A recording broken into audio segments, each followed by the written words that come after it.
effort ang gibuhat niining usa ka fur mom aron mas mabati sa iyang iro nga espesyal ang iyang birthday celebration. Paagi niya kini aron pasalamatan ang iyang iro sa kalipay nga nahatag niini sa ilang pamilya. Ato silang ila-ilahon pinaagi sa report ni Mark Reggie Abella. Pipila ka nato, gipakasama ng sakop sa pamilya ang atong mga animal pet. Usa sa mga labing duol sa atong kasing-kasing nga mananap ang mga iro.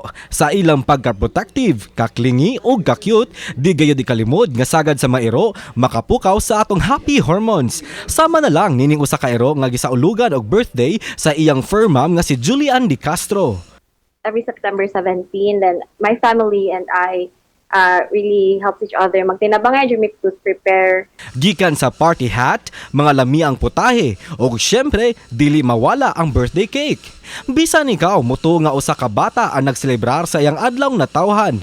Apan, ang birthday celebrant dili di ay bata, kundi usa ka iro nga gihinganlan og Caitlin. Si Caitlin usa ka breed sa Shih Tzu o Shih Tzu Poodle nga malipayon nagselebrar sa iyang ika-third birthday ni atong September 17. Di makompleto ang birthday kung wala ang mga higala ni Caitlin nga nalinga usab sa birthday celebration. Tinuod gayud ang paghulagway nga ang mga iro ang man's best friend. Di man sila makasulti apan sa ilang mga lihok, dayag ang gugma nga ilang gipakita. Kauban si Clans Gabutin, Marco Jabelia. Balitang Bisdak.